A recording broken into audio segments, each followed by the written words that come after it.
This is Antoine Marot. He's the lead AI scientist at RTE. So we have two talks here from people who are actively in industry and thinking about how to make AI something that is really real and actually working with real customers. So we heard of Thomas' work with IBM, and Antoine will talk about RTE, and we've started doing a project together, so, but we're not going to talk so much about that. It's actually good for me because I'll get to find out about all the other stuff that you do. So thank you very much. Thank you, Wendy, for the introduction. And so yeah, I'm from RTE, so that's the French power grid operator. And now I will talk about this work we've been trying to develop. Of course, we have not reached any true human-computer partnership yet, but we'd like to develop such an AI assistant for power grid operator. But let me start with a rather simple question, which might not be obvious, you know, when you're just using electricity. Is electricity a 20th century soft challenge? So you might be aware that we still have some challenges such as climate change, and we need to decarbonize the systems, the energy system. So we need to integrate more renewables, etc. But besides that, you know, just to get electricity at your home place, is there any more challenge for that? Because the grid is there, you turn on the switch, the light is on. So, and basically, the underlying question can be, are blackouts a story of the past? And when you realize that we still have those control rooms full of human operators, you wonder, wow, I didn't know about that. There's still a human behind the switch, basically. And those control rooms, we have about 8 of them in France today. And as you can see, those are large rooms with synoptics, large desks for operators to have many, many applications where they will get some information, some forecast, study tools to make decisions. So this seems still quite a complex work environment, and near real time, they still have to manage the grid, so to ensure that there's a good balance between production and consumption, and to ensure that lines don't get overloaded, which could cause a cascading failure and a blackout. So this is today, and we expect it to get even worse tomorrow for them because the complexity keeps rising. As I said, we're in the energy transition, basically, so we're trying to integrate a lot more solar and renewable farms at the local level. We also have consumers who are becoming a lot more active because you can have a solar panel on your rooftop, you can have a battery, an electric vehicle, so you can either take electricity out of the system or inject into the system. So that's at the local level, but also at the continental level, all the power grids were developed nationally in the past are now all getting interconnected to have a whole European system, and then you have very particular phenomena that can emerge from that. So that's basically around the grid, but the grid itself is also changing in nature. So we have some hybridization of technologies such as alternative current, which was there, with direct current, which is kind of reviving. We have this digitization of the system, which brings some new opportunities, but also challenges. We also have a hard time to build new lines. So in the past, it was very convenient because we were expanding the grids. People were not quite pissed off to have a line in their garden, let's say. But today, it's not possible anymore. So we have to do with the grid we have and probably to use more flexibility out of it. And finally, we have also some automation, so distributed automata that the operators will have to deal with. And so, yeah, this is a paper where we explain all of that, what is changing, and this has some operational impacts. So, as we cannot expand the grid, the lines will get more congested, we'll have less operating margin. We also have higher operational uncertainty or unpredictability because renewable resources are intermittent. We cannot really control them, so this brings some uncertainty.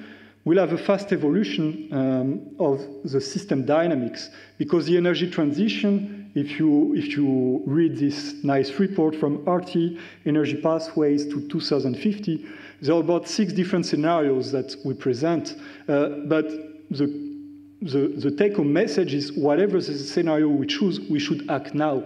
We should integrate more renewables, we should add more flexibility, etc. So this will just continue up to 2050 and change the dynamics of the system.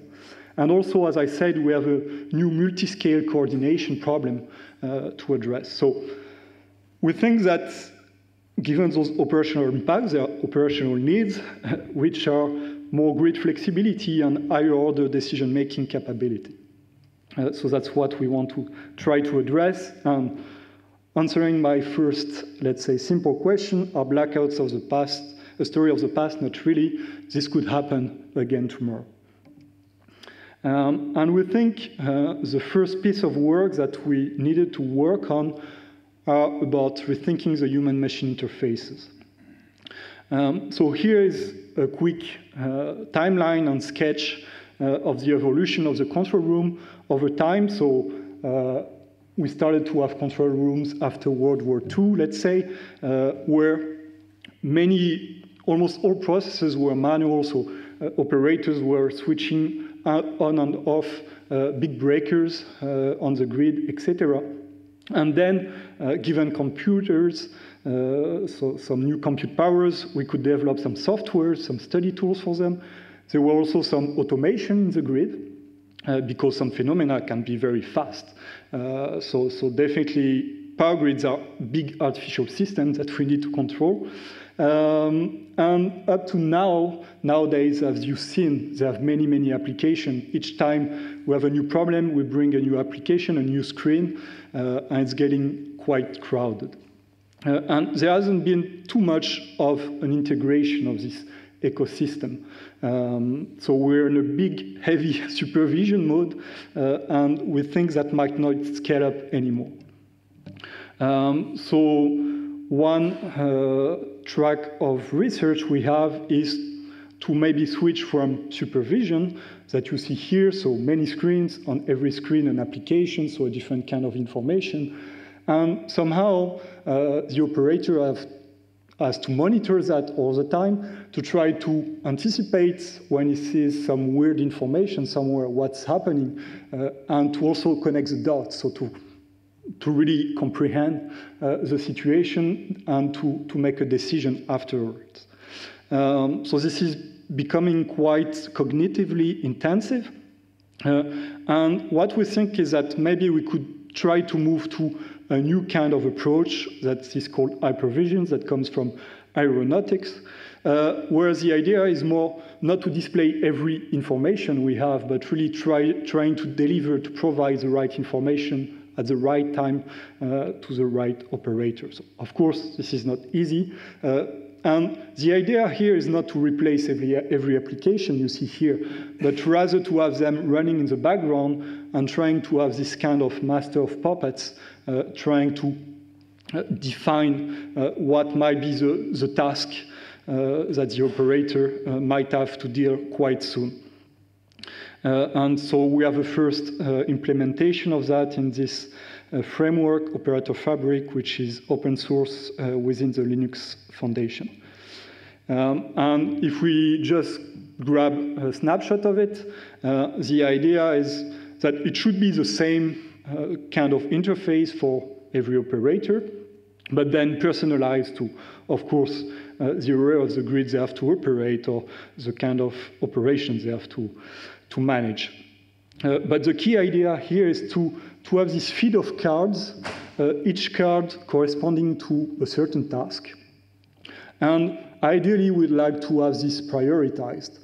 So either prioritized by some algorithms or maybe by the operator himself, but some feed. And when you click on a card, then you get some more context about the task, what maybe the problem is about, and maybe some recommendations of what could be possible or not.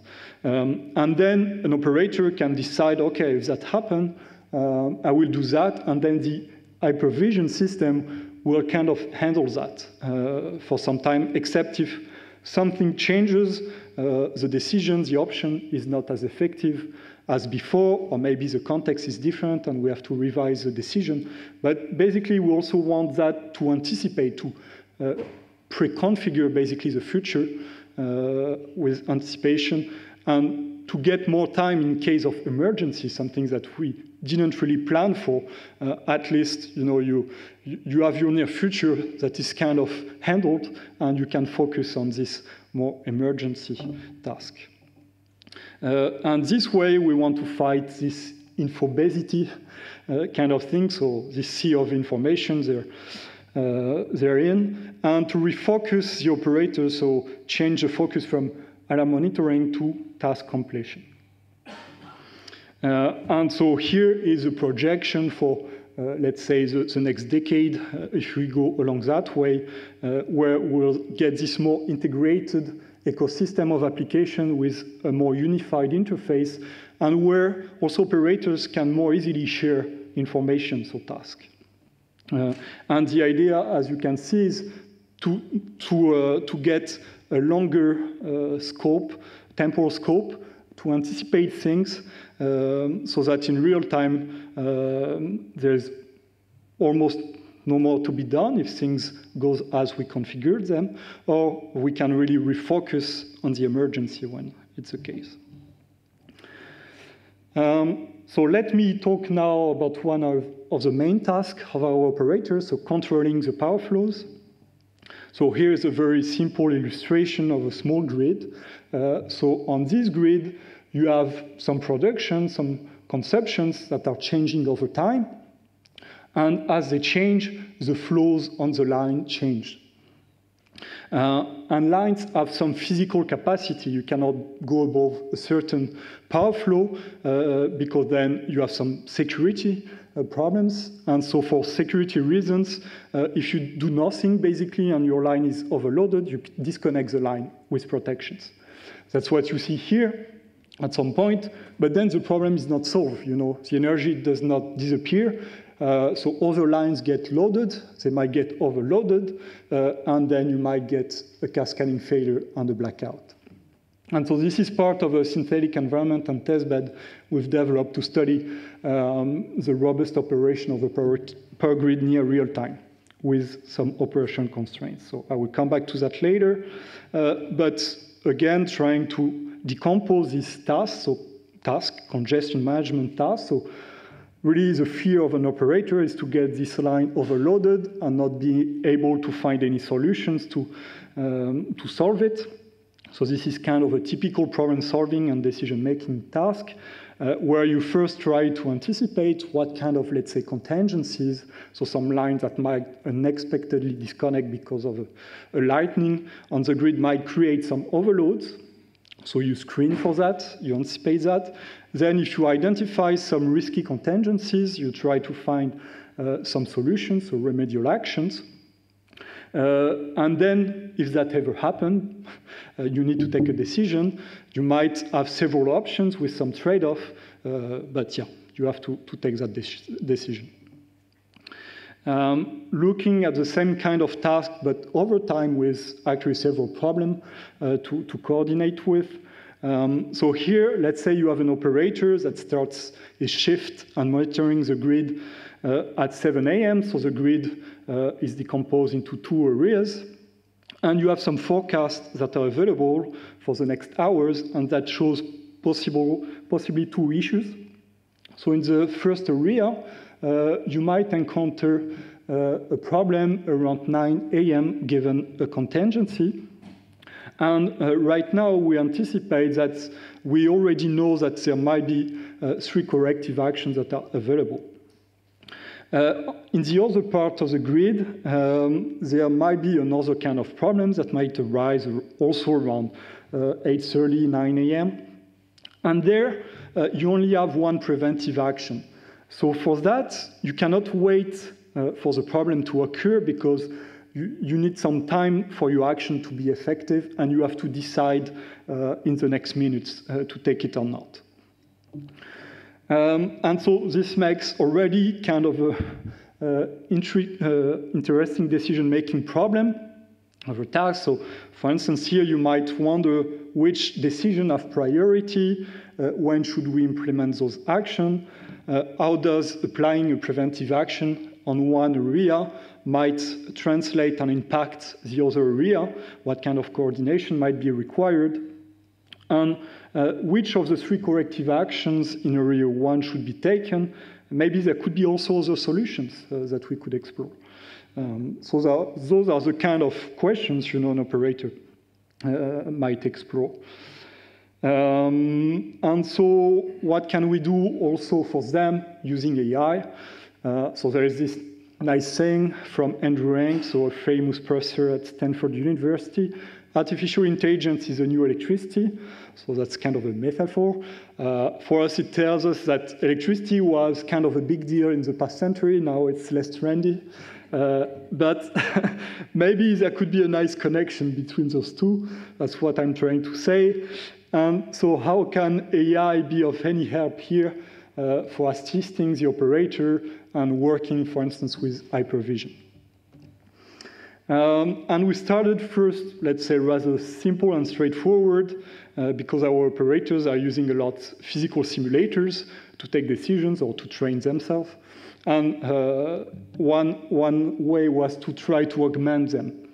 So again, this congestion management task, and you have to understand that behind every of those computations today runs a physical simulator to compute the state of the grid in different kind of scenarios.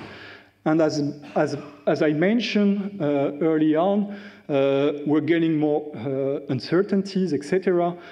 So tomorrow, to anticipate the risk, we'll have to explore a lot more scenarios. And this is at least an increase in 1,000 time computation for tomorrow. So somehow one way to address that is to accelerate a bit the computation. So here is a typical simulation where, again, you have productions, conceptions, and the grid topology, so how the lines are connected to one another. And the simulation is basically computing those power flows. And they can do that in a study tool that you can see here. So that's how it's computed. Today it's computed with typical numerical solver, applying some optimization formulation, so very explicit optimization formulation. But yeah, the trade-off is that you recompute from scratch. There is no memory for those kind of approaches. So with the rise of machine learning and deep learning, new approaches also emerged. So you have this one, the LeapNet, for instance. So that's a neural network that is trying to mimic the physical solver with some generalization properties that are interesting. And another approach is to devise a new kind of solver with graph neural networks. So those work we investigated, and we're pursuing in this project hybridation of learning and simulation at Saclay with IRT Systemics. And we'll see, but that gave us some new possible trade-offs that unlock some new possibilities to couple machine learning with physical simulators. So this hybridation, for instance, help us to either get more speed or more accuracy. So if you're trying to assess the risk, there's a lot of uncertainty, so you might not want to have a very, very accurate result on one state because you're exploring many states of the grid. But when you're taking a decision, you want to validate your decision with all possible guarantees. And there, for instance, the physical solver might still be the best option at the cost of computation. So that was the first assistance function that integrates well with the tools they already have. But could we go somehow a step further? Can we go towards an AI assistant here? So the needs for an assistant, we hope an assistant can help augment the operator's decision-making capability by addressing First, so this more rapidly evolving and changing system environment. So today's our operators are trained, let's say, once and for all, but a very intense training. But tomorrow they might need to retrain a lot more because the behavior is changing. Also help address more numerous, complex, and coordinated decisions. As we mentioned, also more uncertainty to consider, and so more anticipation needed. This problem of infobesity and fragmented work environment. And finally, also their human operator cognitive load saturation. But an assistant can be maybe an opportunity, but it also can come with some pitfalls. Obviously, we mentioned a lot already today, so de-skilling and over-reliance. As I said, our operators are highly trained. They need to develop their own mental models and strategies, and they need to still be able to do that in more complex situations. The problem of perverse instantiation, so the machine might have some incomplete objective or incomplete information, or the objective might change, as we mentioned. So we need to make sure that the human values and operations are aligned with what the machine is intending to do. There's also this temptation of anthropomorphizing the assistant. So we're not really looking for an assistant that really looks like a human, such as an avatar or stuff like that. So yeah, we should be careful with that, and the idea is to find those complementary capabilities between those two.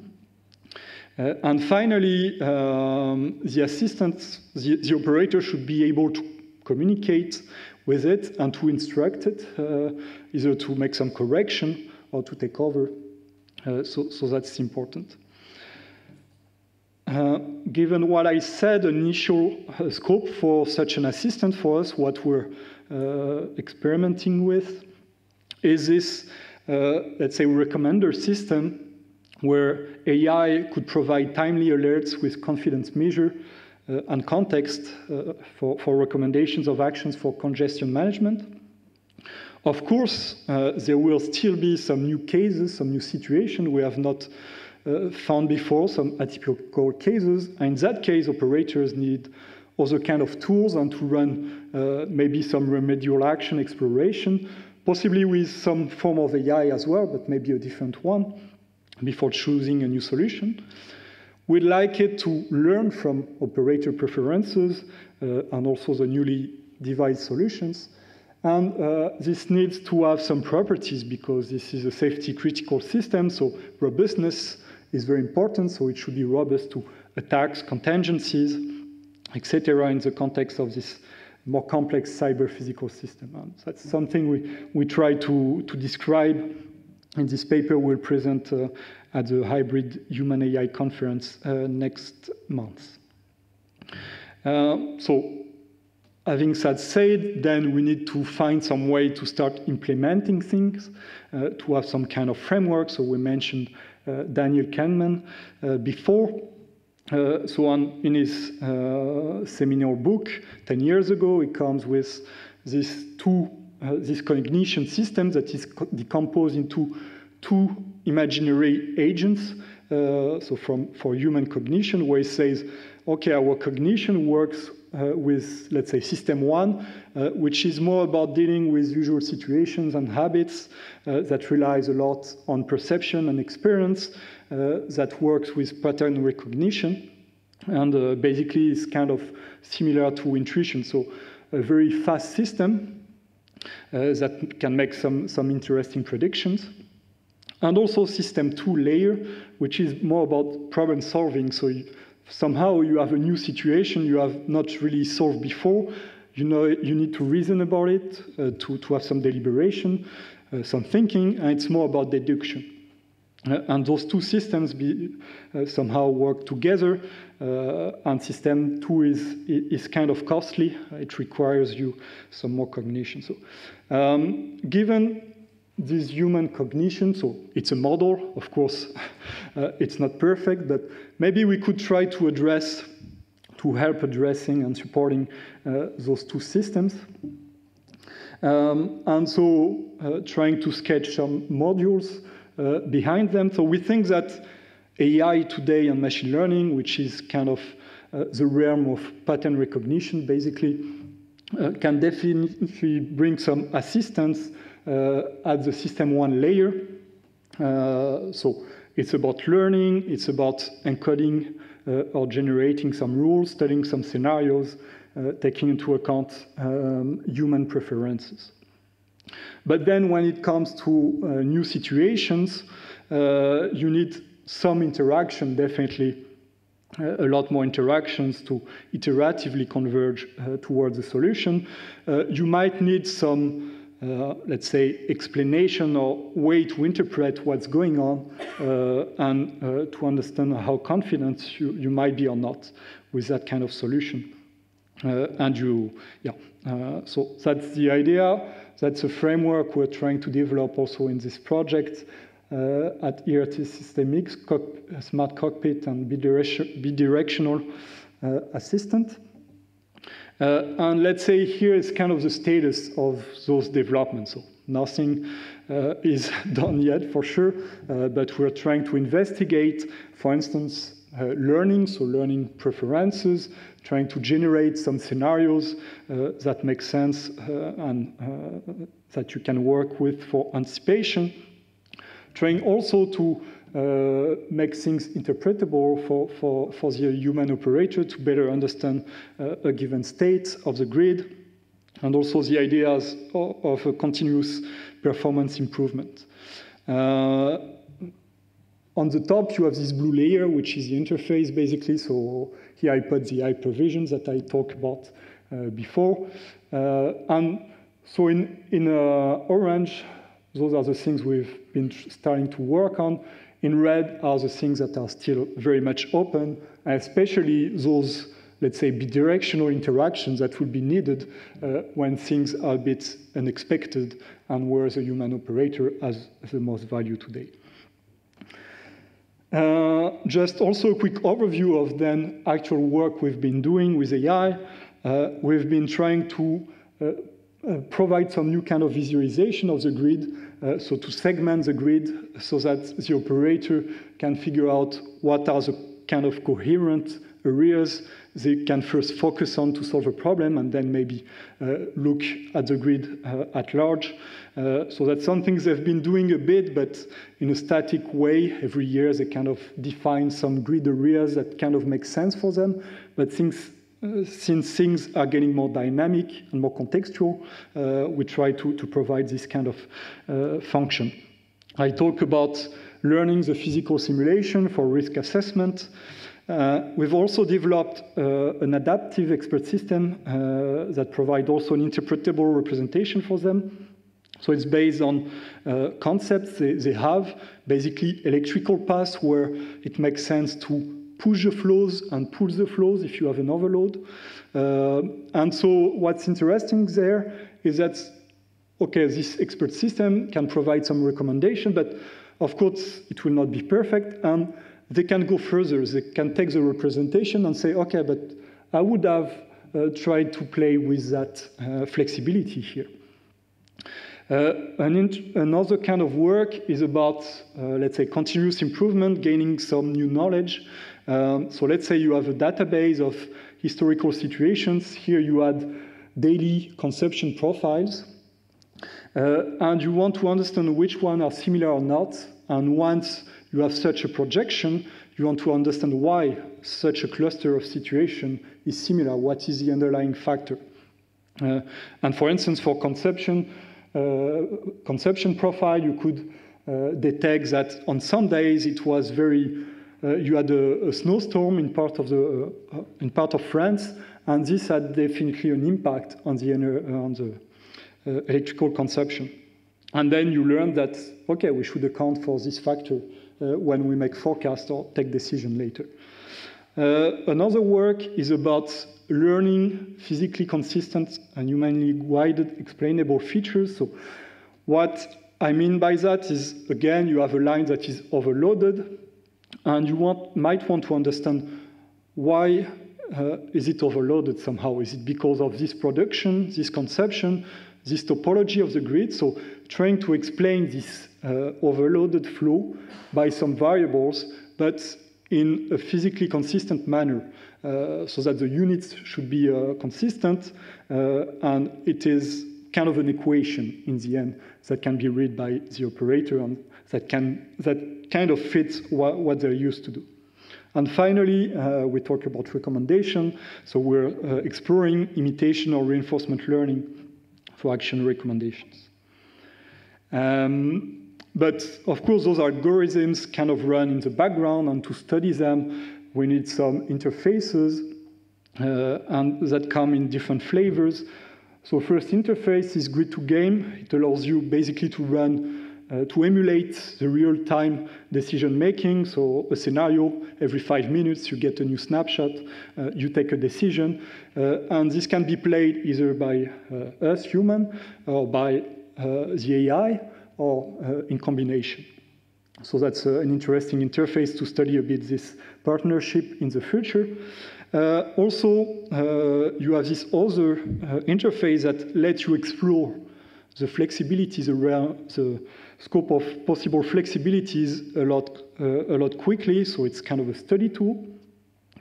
And finally, we have this other interface, Grid2Viz, which is more for a posteriori behavior analysis, to understand what went well in a scenario or not, what kind of actions were interesting, which one were maybe to revise and to learn in that fashion.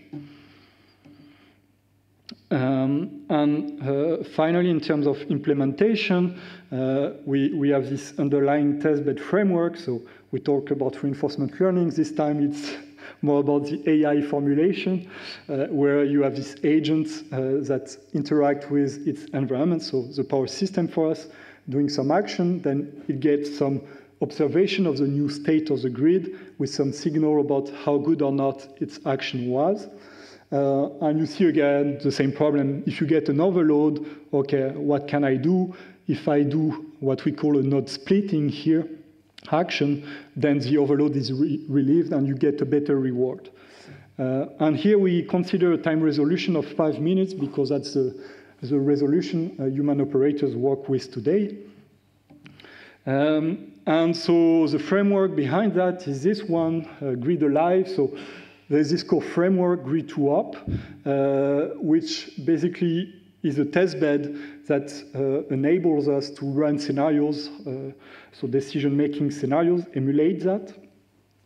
And then, it's managing the data, so the scenarios that it's getting from somewhere else. It is interacting with a physical simulator to still be able to provide the observation. And then an agent, so either an artificial agent or a human operator, can take a decision, and this is looping over the scenario. And in the end, you can either look at the result of your scenario in your study tool or in a benchmark with some evaluation criteria. And this testbed, we've been developing that along international competitions, so more for the AI community, where we started with a small grid that you saw previously, and then we scaled up the complexity by adding some new kind of events, such as maintenance. And then we're looking for the agents to have some properties, so, such as robustness. So if you have an attackant in the grid that kind of disconnect lines unexpectedly, are you still robust to that to operate the grid? Or if you're changing the energy mix, so adding more renewables, can your agent, so this artificial agent, adapt at least a bit to this? And here you see one such grid where the agent is taking some decisions. So you see the green and orange dots over time because at the beginning of the scenario, you had the line disconnecting on top, and then you had some overload, so some lines in red, and then you have to take some decisions. And on this play, it was quite impressive because sometimes it kind of combined 3 to 4 actions. So it's not very easy to do. So that shows some potential, but yet on those weekly scenarios, at 5-minute resolution, even the best participant will still fail in about 30% of the scenarios. So here's basically the picture. We started with a baseline that was about 50%, reached about 50% of operational performance, so the number of scenarios it succeeds at. And then they've been improving, let's say, to 70%, maybe in the window we were talking about before. But, I mean, you will not trust such an autonomous agent, right? So really, for us, we don't believe that we can, maybe if it was, 99.999% reliable, you would trust it and let it work it out. But we think we're still very far from that. And our aim is more at developing an assistant for that. And that's what we started to emphasize in our last competition, L2RPN with Trust, where we also added the objective for the agent to alert someone, so let's say an operator tomorrow, when this agent is unsure, not confident about its action. And alerting not just before the grid collapse, but ahead of time as well. So we devise such a score. And also we ask this agent to kind of localize where on the grid he thinks the problem will appear. And so then that brings us this new dimension of predicting failure rate, where now maybe we can build some more trustworthy kind of models because, okay, it's not perfectly handling the grid, but at least when it knows that it's out of its domain of knowledge, out of its capability, it lets the user know, okay, now you should be paying a lot more attention because I might not be able to make good recommendations. And so that's what we've been trying to explore lately. And also I've been reading this paper actually this year, which kind of displays the same philosophy. I mean, it's more generic. I'm very happy to have found that from Benj Nerdeman, but where he was saying, okay, for quite some time we've been trying to trade off human control and computer automation along that one dimension, but what if we could just have those two dimensions, both maybe more automation because the system such as a power grid is getting more complex, but yet still a high level of human control. And so basically this is kind of related to the diagram I showed just before. Finally, last but not least, as you've seen, I've had more, let's say, an AI-centric point of view, even if we're still trying to develop things to augment the operator capabilities. But what about switching gear and using participatory design approaches from Wendy and its team? So here the idea is we want to make the end user an active participant of the whole design process from the beginning and not, let's say, mainly at the evaluation stage, which is often our case. We want to discover needs in situ from its whole activity and not, let's say, only on isolated tasks. And the idea is more to develop interactive digital tools rather than a specific new application software. And so Wissal is doing a PhD with Wendy on this topic. So I take credit from her for this nice sketch. But here now you're looking at the overall control room. And so now you have to consider that you have several operators that are working also as a team. You have other kind of activities, such as the next day forecast office, the next week planning office. And they all need to exchange information and work together. And so we'll quickly take a look at those two fictitious characters, Charles and Julie, who are dispatchers. So those were personas that were devised, and Charles is more a senior dispatcher. He likes to transmit knowledge. He's doing that easily. He prefers to solve problems using its experience rather than simulation. And Julie is rather a junior dispatcher, so different level of expertise. it's her first professional experience, and she's very organized and methodical. And so we've been running some participatory workshop series with dispatchers in Nantes, and we've been trying to build some realistic scenarios for them, but really with the specifics of the activity. And so here is just a quick snapshot. The scenario is more complex, but here it's about a wind peak that might happen in the afternoon. Around 10 a.m., Charles, who is in charge at this time, gets a notification of this wind peak that might cause some troubles, some congestions, and ideally you should be able to study it to prepare the work for Julie. But unfortunately, at 11 a.m., he realizes that he will not have time to do it. He's very busy, very intense day today. But he has to remember to tell her, obviously, at the brief. At noon, Julie arrives for the shift and the brief. Charles is still finishing to deal with some urgent matter, and then starts the brief. And he has so many information to share with Julie that somehow he forgot to mention the wind peak. So Julie is taking over Charles, and at 1 p.m. she's just realizing that she will have to deal with this wind peak in an hour now. So this is becoming very urgent, and she needs help. She asks her manager, and her manager finds also an operator that is somehow available to help her run the study. The other operator finds a remedial action, share it with Julie, and then at around 1:50, the wind rises and creates a congestion. Julie tries to apply the remedial action, but it's not as effective as expected because they were a bit in a rush. So an automatic safety measure has to be triggered, and Julie will have to write a full report to justify that. So that's kind of a piece of activity they have. And as you can see, there's a lot of event information that is possibly not well captured, tracked, and easily reused. So the idea here, given such a scenario, will be to create an interactive object to capture those events, be able to share them with different operators in a meaningful and reusable way. So here is the idea of the object. In the first place was to have this kind of interactive timeline. So you see the timeline here, and you see those events with the information there that can be accessed.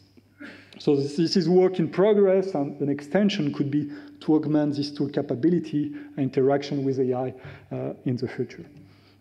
And this is to be continued, so please talk to Wissal to learn more about it. Right now, she's in the process of prototyping, but there's been a lot already done, such as video prototyping and a lot of workshops with the operators. To conclude, I'd like to mention again Ben Shneiderman. So he published this book recently, and he has this description of 2 tracks of research. One is more about the emulation goal, what he calls, could be another name, but let's say it's more the AI side, trying to mimic intelligence, develop kind of autonomous agent, etc. Rather than on the other side, application goal is more about empowering users, developing tools, developing control centers, etc. And he believes that the designs of tomorrow will take the best of those 2 words combined. And so I presented this framework, which is maybe more on the left side. I talk about the work we're doing with Wendy and Wissal, which is more on the right side. And so the idea is both to develop some new capabilities with AI that could be used possibly then through very interesting interactions to augment humans and to help them in their real-world activity. And with that said, thank you.